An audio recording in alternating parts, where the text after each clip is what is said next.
It's not every day you'd call a £15,000 watch a bargain, but the Jules Audemars Dual Time from Audemars Piguet is the kind of watch that, were you to have £15,000 lying around, you should snap up and hang on to. Here are 3 reasons why. Looking to buy, sell, or exchange a premium watch? Visit Watchfinder, the pre-owned watch specialist. A big thank you to every single person who watches and enjoys these videos. It really means a huge amount to us, and to me personally.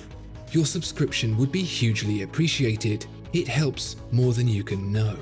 Thank you. The most surprising thing about the Jules Audemars Dual Time is just how un-Audemars Piguet it is, and by that I mean how un-Royal Oak it is. You could be forgiven for confusing the Royal Oak success with the brand's identity. However, from a chronological standpoint at least, the Royal Oak is just a blip. Of the 145 years Audemars Piguet has existed, only 48 have been with the Royal Oak, leaving a whopping 2/3 of the brand's history to be filled by something else. That makes the Jules Audemars Dual Time actually very Audemars Piguet. The crazy thing is that, traditionally, Audemars Piguet has never been about wacky designs and crazy styling. It is a very demure and very traditional Swiss watchmaking firm, whose design ethos was founded on the sedate. The Royal Oak was just a Hail Mary that's kind of stuck around ever since. But this is what we should be thinking about when Audemars Piguet comes to mind. Simple details embellished only with quality and skill, not lurid patterns and garish angles. The Royal Oak has its place for sure, but watches like this shouldn't have fallen into its shadow. The silver lining is that this presents a rare opportunity to own a watch from a legendary watchmaker that people can't immediately identify from the other side of the room. From a distance, it's a watch all about imparting information. The date, power reserve, and of course dual time, complete with day-night indicator, are almost gauge-like in their simplicity. This is a good thing because it means they can actually be read. From a vantage point that's a little more intimate, the recessed subdials, polished rose gold rims, and delicately sculpted hands are a treat enjoyed by the owner alone. But, you might be thinking, with old school looks comes an old school problem: size. This watch is likely to be too small for modern tastes. Oh, but it's not.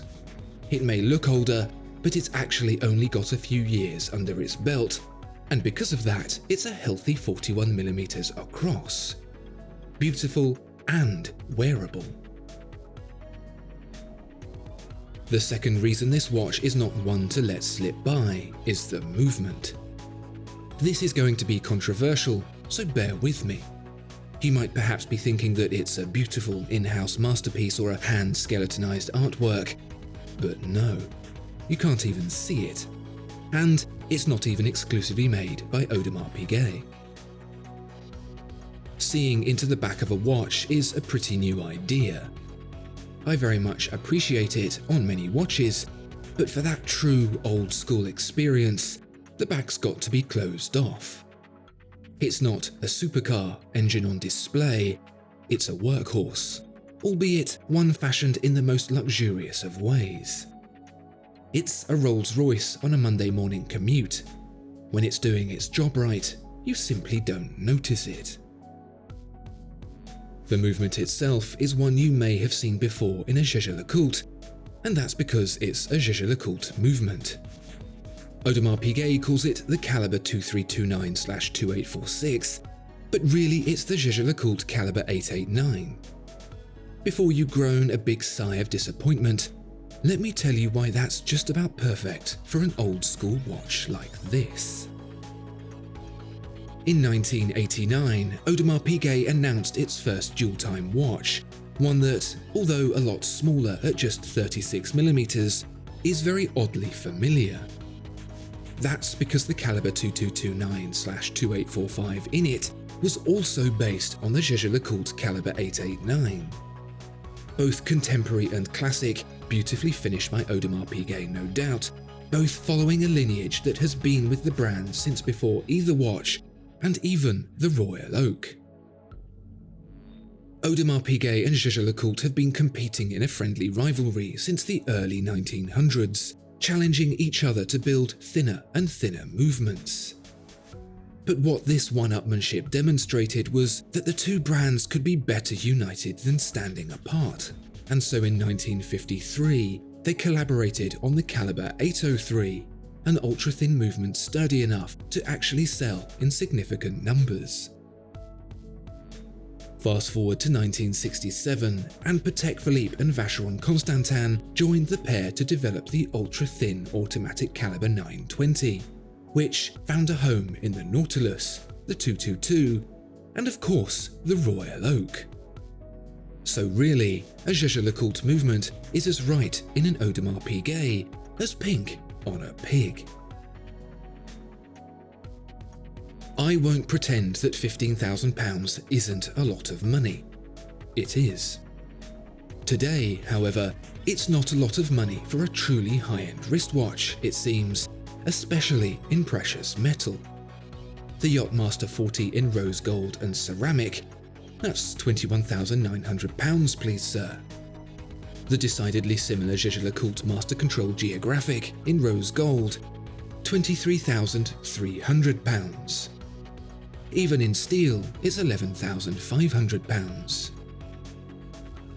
But if you want to compare apples with apples, then the recent Audemars Piguet homage that's not a homage, the named by a guy in a grey suit who thinks kids are still into BMX's Remaster 01, that's open square brackets, close square brackets, Master 01 for the uninitiated, costs a whopping $53,100, and that was only partially rose gold.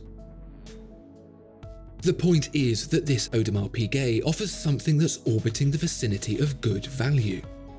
It's a watch from the top three, a complicated one, in a modern size, in precious metal, for less than the cheapest steel Royal Oak at a tiddly 34mm. You don't have to be Mr. Monopoly Man to understand that this is, relatively speaking, a bit of a steal. Honestly, I challenge you to find something that ticks as many boxes as this Jules Audemars Dual Time. See if you can find something from a top 3 watchmaker that gives you everything this does. At best, you're going to come up with the kind of list you won't need to write down to remember. One of my favourite things about watchmaking is just how incredibly diverse it is. Sure, look in a jeweller's window and you'd probably think otherwise, but with your deerstalker on and pipe in hand, a little bit of detective work is sure to reveal treats here and there that the mainstream would never have you think possible. It shows that it pays to do your research and not follow the crowd when the reward can be as handsome as this. And who knows, you might even have a little fun along the way.